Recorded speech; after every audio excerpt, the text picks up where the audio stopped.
AIMIM Mumbai अध्यक्ष हाजी फारूक शाब्दी ने मराठा आरक्षण आंदोलन का समर्थन करते हुए कहा कि ये सामाजिक न्याय की साझा लड़ाई है। उन्होंने मराठा समुदाय को पूर्ण समर्थन का वादा किया और एकता व भाईचारे के साथ इस संघर्ष को मजबूत करने की बात कही।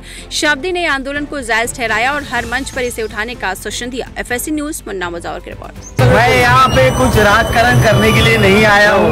मैं बस इंसानियत के नाते, एक मनुष्य होने के नाते, मेरे मराठा भाई की तकलीफ मेरे से देखा नहीं गई। इतनी बारिश में भीग के आप लोग खरांगे पाटिल साहब जो इतना कठिन वो कर रहे हैं, शर्म करके आप लोग के हक के लिए आवाज उठाए, तो हम लोगों से जो हो सकता है आप लोग की तकलीफ नहीं देख के हम लोग पूरी मुंबई की MIM टीम जो है वो हमारी आप लोगों की तकलीफ दूर करने के लिए यहाँ पर फील्ड पर मौजूद है।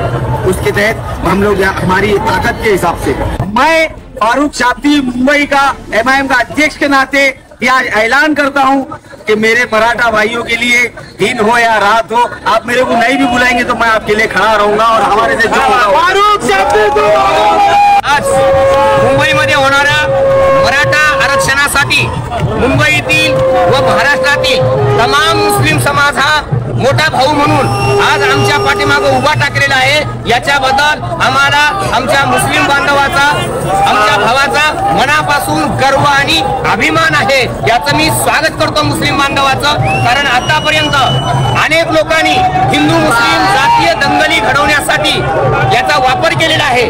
आम्ही आज स्पष्टपणाने सांगतोय की आम्हाला जेवू घालणारं कोण आहे आणि आमच्या डोक्यात काठी घालणारं कोण आहे याची आम्हाला जाणीव आहे। आणि म्हणून आम्ही सांगतोय की आज आम्हाला मुस्लिम बांधवांनी आमच्या भावांनी जीव घातलेला आहे आणि सराटीमध्ये आमच्या बहिणीवरती या ठिकाणी लाठीचार्ज करणारा देवेंद्र फडणवीस, मुद्दाम सांगतोय देवेंद्र फडणवीसचं गृह खातं हे त्या ठिकाणी आमच्यावर लाठी हल्ला करते आहे आणि म्हणून सुडबुद्धीनं गृह खात्याचा वापर त्या ठिकाणी देवेंद्र फडणवीसांनी केलेला आहे की जेणेकरून महाराष्ट्रात जातीय दंगली लागल्या पाहिजेत। आणि म्हणून आमच्या सर्व समाजाला समजून घेतलं पाहिजे की मराठा आणि मुस्लिम हे भाऊ भाऊ आहे, कारण महाराष्ट्रातला मुस्लिम हा या ठिकाणी मराठाच आहे हे आम्ही अत्यंत स्वाभिमानाने आणि सन्मानाने सांगतो।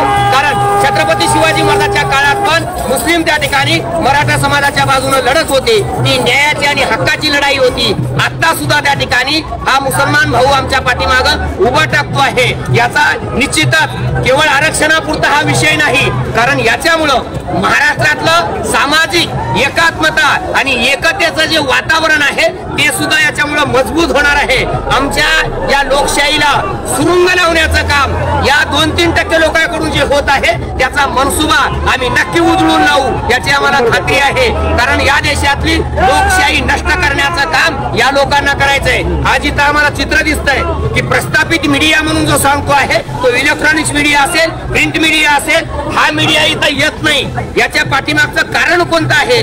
मंत्र्याच्या घरी कुत्र मेलं तर जो मीडिया जातो तो मीडिया एवढा मोठा कोटीनं समाज उभा टाकल्यावर येत नाही। याचा अर्थ मीडिया विकल्या गेलेला आहे। आणि डॉक्टर बाबासाहेब आंबेडकर म्हणतात मीडिया म्हणजे या देशाच्या लोकशाहीचे डोळे आहेत आणि ते बंद करण्याचं काम या सरकारने केलेलं आहे। आणि म्हणून एक चांगली बाब कोणती आहे? हा मीडिया गेला तेल लावं जाऊ द्या तिकडं।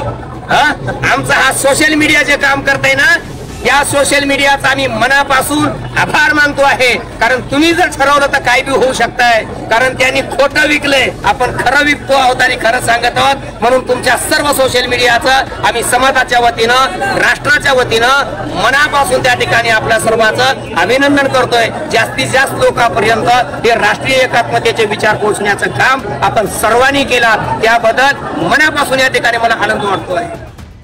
पढ़ते रहिए fight against criminal daily newspaper.